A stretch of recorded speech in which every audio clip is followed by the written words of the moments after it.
Set MN science કોલેજના BSc same 5ના મારા વાલા વિદ્યાર્થીઓ, સમમિતિની અંદર આપણે આપણું પાંચમું સમમિતિ તત્વ એટલે કે ભાઈ સમમિતિ કેન્દ્ર વિશે ડિસ્કસ કરવા જઈ રહ્યા છીએ. સમમિતિ કેન્દ્ર એટલે શું? તો સમમિતિ કેન્દ્ર આપણે અણુમાં મળે છે કે નહીં એ શોધી કાઢવાનું છે. એના માટેની એક સિમ્પલ વ્યાખ્યા આપવી હોય તો એમ કહી શકાય કે ભાઈ અણુમાં મળતું એવું કેન્દ્ર કે જે કેન્દ્રને અનુલક્ષીને ઉત્ક્રમણ ક્રિયાવિધિ કરતાં મળતી રચના મૂળ રચનાને સમતુલ્ય કે અભિન્ન મળે તો તે કેન્દ્રને સમમિતિ કેન્દ્ર તરીકે ઓળખવામાં આવે છે. અહીંયા તમે જોઈ શકો છો કે ભાઈ દાખલા તરીકે આ PTCl4 છે. PTCl4 માં Cl1, Cl2, Cl3 અને Cl4. એમાં PT પોતે એક કેન્દ્ર તરીકે વર્તે છે અને એ કેન્દ્રને અનુલક્ષીને સમમિતિ ક્રિયાવિધિ કરવામાં આવે, ઉત્ક્રમણ ક્રિયાવિધિ. તો ઉત્ક્રમણ ક્રિયાવિધિને અંતે અહીંયા સામસામેના પરમાણુઓ જે છે એ બદલાશે. એટલે કે ભાઈ Cl1 Cl3 ની જગ્યાએ આવતો રહેશે, એ જ ટાઈમે Cl3 Cl1 ની જગ્યાએ જતો રહેશે, અહીંયા Cl4 આવી જાય અને અહીંયા આગળ Cl2. તો આ ક્રિયાવિધિને આપણે ઉત્ક્રમણ ક્રિયાવિધિ તરીકે ઓળખીએ છીએ. ઉત્ક્રમણ ક્રિયાવિધિ માટેની બીજી વ્યાખ્યાઓ આપણે એને સમજાવવા માટે આપવી જોઈએ. તો ભાઈ અણુમાં રહેલા કેન્દ્રથી સમાન અંતરે સામસામી દિશામાં સમાન પરમાણુઓ ગોઠવાયેલા હોય અને તેવા કેન્દ્રને અનુલક્ષીને ઉત્ક્રમણ ક્રિયાવિધિ કરતા મળતી રચના મૂળ રચનાને સમતુલ્ય કે અભિન્ન મળે તો તે કેન્દ્રને સમમિતિ કેન્દ્ર તરીકે ઓળખવામાં આવે છે. સમમિતિ કેન્દ્રને આપવામાં આવતી સંજ્ઞા I, સ્મોલ I. હવે આ સમમિતિ કેન્દ્રમાં આપણે એને જુદી જુદી રીતે પણ પૂછાય છે. કોઈ એક સમમિતિ બિંદુ કહી દે, કોઈ સેન્ટર ઓફ સિમેટ્રી કહી દે, કોઈ ઉત્ક્રમણ કેન્દ્ર કહી દે, કોઈ વ્યસ્ત ભ્રમણ કેન્દ્ર પણ કહી શકે છે. કેમ વ્યસ્ત ભ્રમણ કેન્દ્ર? તો ભાઈ સામસામેના પરમાણુ પણ બદલાય અને જો એને આપણે તીર વડે જો દર્શાવેલું હોય તો એ તીર પણ Cl અહીંયા આગળ આવે. વ્યસ્ત ભ્રમણ કેન્દ્ર એ પરમાણુ ઉલટું ભ્રમણ પામે છે, માટે અહીંયા સમમિતિ કેન્દ્રની ક્રિયાવિધિ PTCl4 માં બતાવ્યું તો આવી રીતે બતાવી શકાય. ત્રીજી એક વ્યાખ્યા એવી રીતે પણ આપવામાં આવે છે કે દાખલા તરીકે H2O2 ટ્રાન્સ છે. H2O2 ટ્રાન્સની અંદર આ H1, આ H2 અને આ O2. H2O2 ટ્રાન્સ અણુની અંદર સમમિતિ કેન્દ્ર મળે છે. સમમિતિ કેન્દ્ર અહીંયા બે ઓક્સિજનની વચ્ચે. અહીં પણ પેલી આપણી જે બીજી વ્યાખ્યા આપી કે ભાઈ અણુમાં મળતા કેન્દ્રથી સમાન અંતરે, જો અહીંયાથી આ પણ સમાન અંતરે છે, સાથે સાથે સામસામી દિશામાં પણ છે બંને ઓક્સિજન અને બંને હાઇડ્રોજન, અને તેવા કેન્દ્રને અનુલક્ષીને સમમિતિ ક્રિયાવિધિ કરતા આપણે સામસામેના પરમાણુઓ બદલાય એટલે O1 અને O2 અહીંયા આવતો રહે, અહીંયા H2 આવી જાય H1 ની જગ્યાએ. તો તમે જોઈ શકો છો કે એમાં પરમાણુ સામસામે બદલાય છે. સાથે સાથે જો એને આવી રીતે આમ તીર બતાવેલા હોય તો આ તીર પણ ઉલટા થઈ જાય. ટૂંકમાં સમમિતિ ક્રિયાવિધિ થાય ત્યારે પરમાણુ પણ સામસામે બદલાય અને તીર પણ બદલાય છે. તો સમમિતિ કેન્દ્રની ફરી એક વખત વ્યાખ્યા આપી દઈએ. સાદી વ્યાખ્યા તો ભાઈ સમિતિ કેન્દ્ર અથવા તો સમિતિ બિંદુ કોને કહેવાય? તો ભાઈ અણુમાં મળતું એવું કેન્દ્ર કે જે કેન્દ્રને અનુલક્ષીને ઉત્ક્રમણ ક્રિયાવિધિ કરતા મળતી રચના મૂળ રચનાને સમતુલ્ય કે અભિન્ન મળે તો તે કેન્દ્રને સમિતિ કેન્દ્ર તરીકે ઓળખવામાં આવે છે. ત્યાર પછી એને સમજાવવા માટે આપણે બીજો મુદ્દો પણ લઈ શકીએ છીએ કે ભાઈ અણુમાં મળતું એવું કેન્દ્ર કે જે કેન્દ્રથી સમાન અંતરે સામસામી દિશામાં સમાન પરમાણુઓ ગોઠવાયેલા હોય અને તેવા કેન્દ્રને અનુલક્ષીને ઉત્ક્રમણ ક્રિયાવિધિ કરતા મળતી રચના મૂળ રચનાને સમતુલ્ય કે અભિન્ન મળે તો તે કેન્દ્રને સમિતિ કેન્દ્ર તરીકે ઓળખવામાં આવે છે. અહીંયા આગળ એક બીજું ઉદાહરણ આપું. દાખલા તરીકે PtCl2Br2 PtCl2Br2 આ PtCl4 ની જગ્યાએ આપણે બીજો અણુ લઈ લીધો. હવે અહીંયા તમે જોઈ શકો છો કે સામ સામે જો Br અને Br બ્રોમિન બ્રોમિન બંને પરમાણુઓ લેવામાં આવે તો આને આપણે Br1 અને Br2 કહી દઈએ. તો સમિતિ ક્રિયાવિધિને અંતે Br1 Br2 ની જગ્યાએ અને Br2 Br1 ની જગ્યાએ એ જ સમયે Cl2 અને Cl4 પણ બદલાશે. અહીંયા આપણે એને બતાવવું તો આવી રીતે બતાવી શકાય કે ભાઈ Br1 અહીંયા પહોંચી જશે અને Br2 અહીંયા સામસામે. પરંતુ PtCl2Br2 સીસ લેવામાં આવે. Br અહીંયા આગળ આવી જાય સીસ એટલે તો શું પરિસ્થિતિ? આપ બતાવો કે ભાઈ આમાં સમિતિ કેન્દ્ર મળશે કે નહીં? ન મળે. કેમ ન મળે? તો ભાઈ અણુમાં મળતા કેન્દ્રથી સમાન અંતરે બ્રોમિન બ્રોમિન છે પરંતુ સામસામી દિશામાં નથી. બંને Cl C સ્થાનમાં ગોઠવાયેલા છે, બંને Br C સ્થાનમાં ગોઠવાયેલા છે. માટે અહીંયા આગળ સમિતિ કેન્દ્ર C માટે PtCl2Br2 માં સમિતિ કેન્દ્ર મળશે નહીં. તો વન્સ અગેન ફરી એક વખત કહી દઉં કે ભાઈ અણુમાં મળતા કેન્દ્રથી સમાન અંતરે સામસામી દિશામાં સમાન પરમાણુઓ ગોઠવાયેલા હોવા જોઈએ. કેમ? કારણ કે જ્યારે ઉત્ક્રમણ ક્રિયાવિધિ થાય ત્યારે બંને સામસામે બદલાવાના છે અને આપણે નિયમ અનુસાર આપણે એમ કહીએ છીએ કે પરમાણુ બદલાઈને જે જગ્યાએ જાય તે જગ્યાએ પહેલેથી જ તેઓને તેવો પરમાણુ હોવો જ જોઈએ. અહીંયા પરમાણુની બદલી નથી કરવાની, પરમાણુની અદલા બદલી થવી જોઈએ. સમાન પરમાણુઓ હોવા જોઈએ તો જ આપણને એ સમિતિ તત્વ છે એમ કહી શકીએ. અહીંયા આપણે ત્રીજી એક વ્યાખ્યા પણ આપી શકીએ સમિતિ કેન્દ્ર માટે. ત્રીજી એક વ્યાખ્યા આવી રીતે આપવામાં આવે છે કે ભાઈ અણુમાં રહેલા કોઈ પણ પરમાણુથી શરૂ કરીને અણુના કેન્દ્ર સુધી સીધી રેખામાં લીટી દોરો. તેની તે જ દિશામાં તેટલા જ અંતરે તેવો જ પરમાણુ પ્રાપ્ત થાય અને આવું આખા અણુમાં રહેલા બધા જ પરમાણુઓ માટે જો શક્ય બને તો તે કેન્દ્રને સમિતિ કેન્દ્ર તરીકે ઓળખવામાં આવે છે. અને પછી આપણે જ્યારે ઉત્ક્રમણ ક્રિયાવિધિ કરશું ત્યારે સામસામે બદલાઈ જશે. જેમ H2O2 માં બદલાય છે તેમ એમાં પણ બદલાશે. ભાઈ H2O2 સીસમાં મળે કે નહીં? ચેક કરજો. અહીંયા H2O2 સીસમાં નહીં મળે. કેમ? કારણ કે H2O2 સીસની અંદર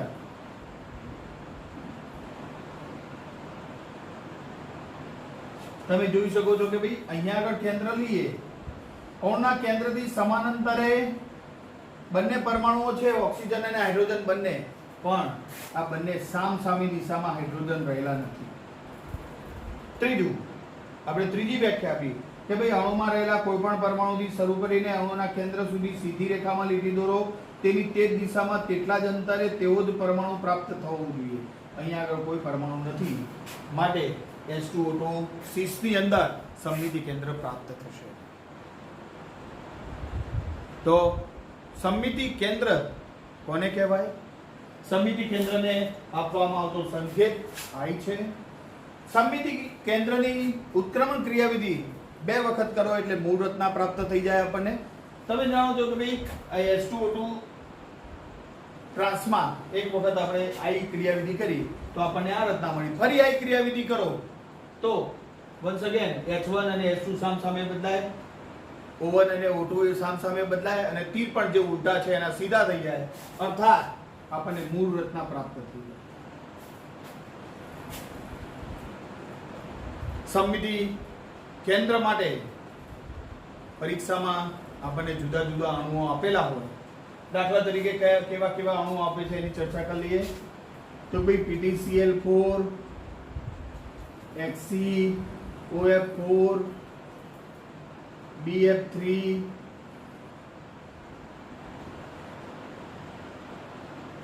CH4,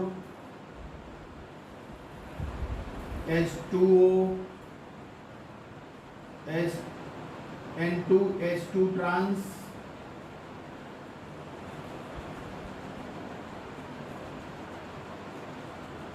N2H4 trans.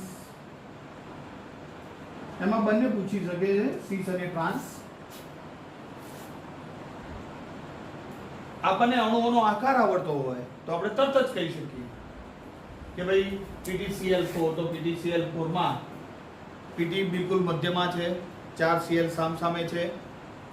અણુમાં PT પોતે જ કેન્દ્ર તરીકે વર્તે છે અને આપણને PTCl4 માં સમમિતિ કેન્દ્ર આઈ મળે છે. પરંતુ HCOF4 માં સમમિતિ કેન્દ્ર નહીં મળે. કેમ નહીં મળે?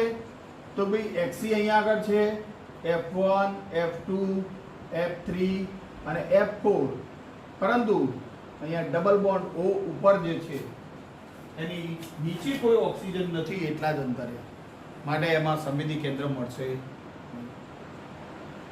એવી જ રીતે BF3 ની અંદર BF3 નો આકાર આપણે જાણીએ છીએ તેમ સમતલીય ત્રિકોણ, અને સમતલીય ત્રિકોણમાં F1, F2, F3.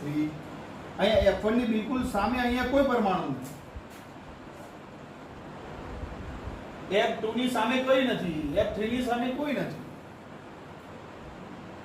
કારણ કે B ને કેન્દ્ર તરીકે લો તો તમારે F1 ની બિલકુલ સામસામી દિશામાં સમાન અંતરે સમાન પરમાણુઓ ગોઠવાયેલા હોય તો જ એમાં સમમિતિ કેન્દ્ર મળે. CH4 એનો આકાર પણ સમચતુષ્ફલકીય છે, એમાં પણ સામસામે કોઈ પરમાણુ હોતા નથી. H2O એ તો કોણીય જ છે. દાખલા તરીકે H2O ઓક્સિજન અને 2 હાઇડ્રોજન.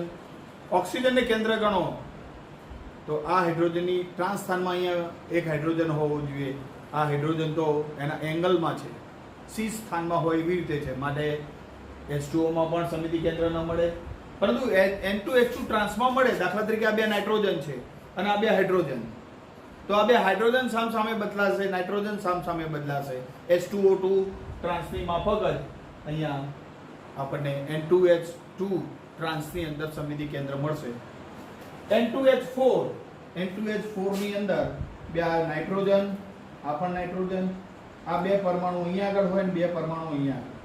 અહીંયા સમમિતિ કેન્દ્ર તમે લો તો એના સમાન અંતરે સામસામી દિશામાં સમાન પરમાણુ ગોઠવાયેલા છે, H1, H2, H3, H4. તો તમે જોઈ શકો છો કે 2 નાઇટ્રોજન સામસામે બદલાય, H1 અને H3 સામસામે બદલાય, H2 અને H4 સામસામે બદલાય. તો અહીંયા આગળ N2H4 ટ્રાન્સની અંદર આપણને સમમિતિ કેન્દ્ર પ્રાપ્ત થશે એમ કહી શકાય. ઘણી વખતે આપણને પરીક્ષામાં પૂછાય છે કે ભાઈ સમમિતિ કેન્દ્ર હોવા માટેની જરૂરિયાતો આપો. તો ભાઈ સમમિતિ કેન્દ્ર હોવા માટેની જરૂરિયાતો ક્યારે સમમિતિ કેન્દ્ર હોઈ શકે? અથવા તો એમ પૂછાય કે ભાઈ સંકીર્ણ કાર્બનિક સંયોજનોની અંદર રહેલા પરમાણુઓની સંખ્યામાં મર્યાદા આવી જાય છે, તો એના માટે આપણે એમ કહી શકીએ તો ભાઈ સમમિતિ કેન્દ્ર એટલે શું, પહેલા એ સમજાવું છું, અને સમમિતિ કેન્દ્ર હોવા માટેની જરૂરિયાત કઈ કઈ છે એની ચર્ચા કરીશું. હવે આના માટે આપણે એમ કહીએ કે ભાઈ કોઈ પણ અણુ હોય તો કોઈ પણ અણુ બે પ્રકારનો હોય. કેવી રીતે બે પ્રકારનો હોય?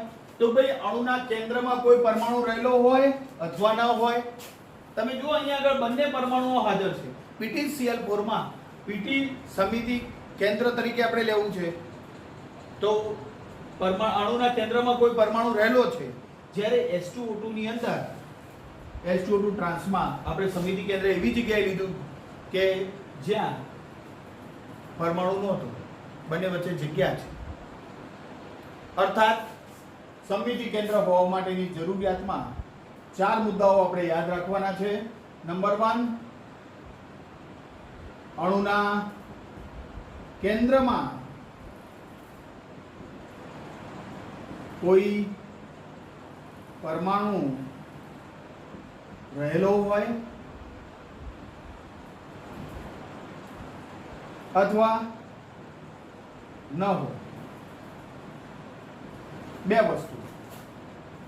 જો અણુના કેન્દ્રમાં કોઈ પરમાણુ રહેલો હોય તો તેની સાથેના બાકીના પરમાણુઓ બેકી સંખ્યામાં આવેલા હોવા જોઈએ અને તે પરમાણુથી સમાન અંતરે સામસામી દિશામાં સમાન પરમાણુઓ ગોઠવાયેલા હોય તો જ તેમાં સમિતિ કેન્દ્ર મળે છે.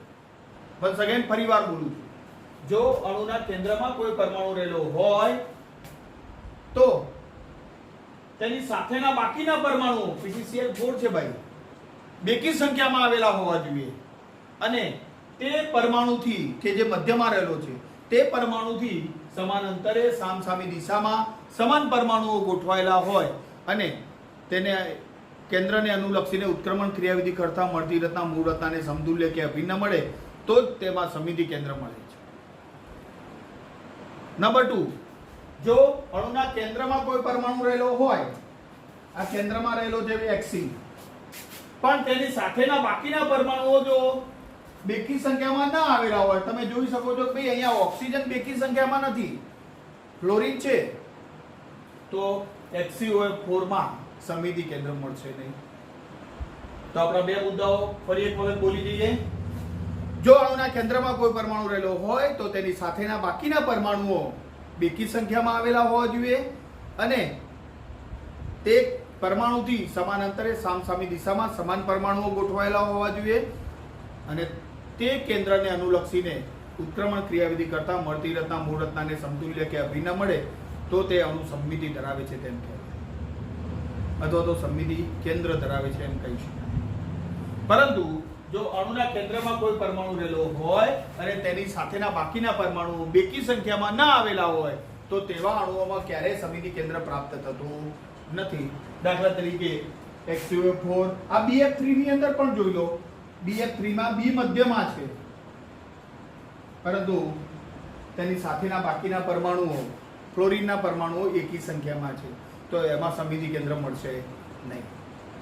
તેવી જ રીતે CH4 ભાઈ બેકી સંખ્યામાં છે પરંતુ મિથેન અહીંયા આગળ મિથેનના અણુની અંદર તમે જોઈ શકો છો કે 4 હાઇડ્રોજન પરમાણુ છે પરંતુ કાર્બનથી સમાન અંતરે છે પરંતુ સામસામી દિશામાં નથી. તો એમાં ઉત્ક્રમણ ક્રિયાવિધિ કરતા આપણને સમિતિ કેન્દ્ર પ્રાપ્ત થાય નહીં. માટે એમ કહી શકાય કે ભાઈ મિથેનના અણુમાં સમિતિ કેન્દ્ર પ્રાપ્ત થતું નથી. અહીંયા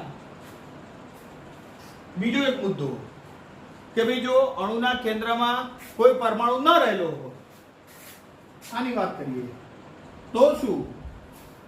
તો ભાઈ અણુમાં રહેલા બધા જ પરમાણુઓ બેકી સંખ્યામાં હોવા જોઈએ.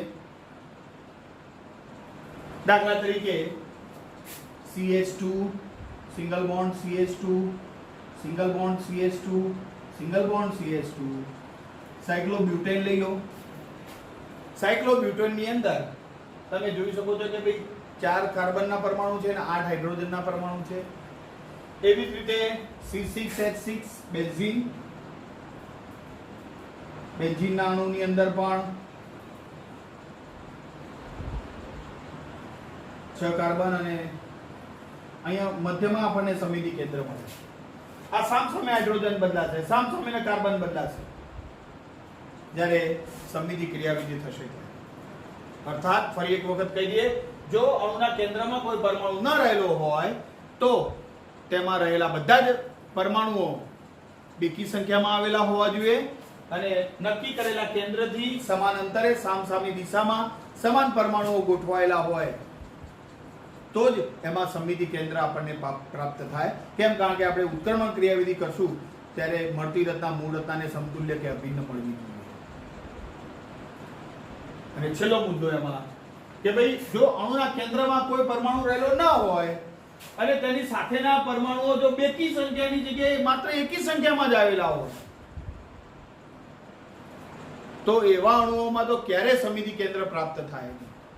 મિત્રો, આ 4 મુદ્દાઓ જો તમને આવડતા હોય તો અણુનો આકાર ન આવડતો હોય તો પણ તમે પરફેક્ટલી કહી શકો કે એની અંદર સમમિતિ કેન્દ્ર મળશે કે નહીં.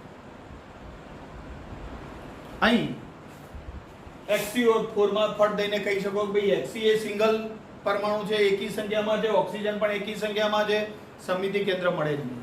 BF3 ની અંદર પણ બોરોન અને ફ્લોરિન બંને બેકી સંખ્યા અને એકી સંખ્યામાં છે તો એવા અણુમાં ક્યારે સમમિતિ કેન્દ્ર પ્રાપ્ત થાય? મારે સાદી ભાષામાં એમ કહેવું છે, કહી શકું કે ભાઈ જો અણુના કેન્દ્રમાં કોઈ પરમાણુ રહેલો હોય તો તેની સાથેના બાકીના પરમાણુઓ બેકી સંખ્યામાં આવેલા હોવા જોઈએ અને કેન્દ્રથી એટલે કે પરમાણુથી સમાન અંતરે સામસામી દિશામાં સમાન પરમાણુઓ ગોઠવાયેલા હોય અને ઉત્ક્રમણ ક્રિયાવિધિ કરતા મળતી રચના મૂળ રચનાને સમતુલ્ય કે અભિન્ન મળે તો જ તેમાં સમમિતિ કેન્દ્ર પ્રાપ્ત થાય. જો અણુના કેન્દ્રમાં કોઈ પરમાણુ રહેલો હોય અને તેની સાથેના બાકીના પરમાણુઓ જો એકી સંખ્યામાં હોય તો તેમાં સમમિતિ કેન્દ્ર પ્રાપ્ત થતું નથી. ત્રીજા નંબરનો મુદ્દો, જો અણુના કેન્દ્રમાં કોઈ પરમાણુ ન રહેલો હોય તો અણુમાં રહેલા બધા જ પરમાણુઓ બેકી સંખ્યામાં હોવા જોઈએ અને નક્કી કરેલા કેન્દ્રથી સમાન અંતરે સામસામી દિશામાં સમાન પરમાણુઓ ગોઠવાઈ અને ઉત્ક્રમણ ક્રિયાવિધિ થાય ત્યારે મળતી રચના મૂળ રચનાને સમતુલ્ય કે અભિન્ન મળે તો જ તેમાં સમમિતિ કેન્દ્ર મળે. અને છેલ્લે અણુમાં રહેલા બધા જ પરમાણુઓ જો એકી સંખ્યામાં આવેલા હોય તો તેવા અણુઓ ક્યારેય સમમિતિ કેન્દ્ર ધરાવતા નથી. અને આ 6 મુદ્દાઓની ચર્ચા કર્યા પછી આપણે એમ કહી શકીએ કે ભાઈ આ કાર્બનિક અણુઓની અંદર ઓછા પરમાણુ રહેલા હોવા છતાં મોટાભાગના અણુઓની અંદર આપણને સમમિતિ કેન્દ્ર પ્રાપ્ત થતું નથી.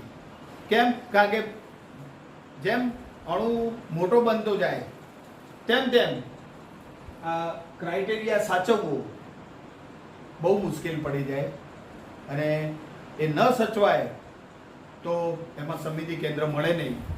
અર્થાત આપણે એમ કહી શકીએ કે ભાઈ સંકીર્ણ કાર્બનિક સંયોજનોની અંદર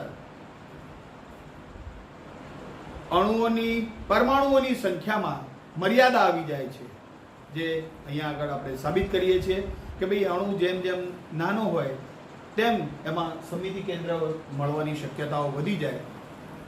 અણુ જેમ જેમ મોટો એટલે કે સંકીર્ણ બની જાય એમ એમાં સમમિતિ કેન્દ્ર મળવાની શક્યતાઓ ઘટતી જાય છે. અને માટે જ આપણે એમ કહી શકીએ કે ભાઈ સંકીર્ણ કાર્બનિક અણુઓમાં સમમિતિ કેન્દ્રને લીધે અણુના પરમાણુઓની સંખ્યામાં મર્યાદા આવી જાય છે, જે સનાતન સત્ય છે એમ કહી શકીએ. મિત્રો, આજે આપણે સમમિતિ કેન્દ્રની ચર્ચા કરી. આવતા લેક્ચરની અંદર આપણે બિંદુ સમૂહ એટલે શું અને સમમિતિ વિધિઓના ગુણાકારની ચર્ચા કરીશું. જય ભારત, જય હિન્દ.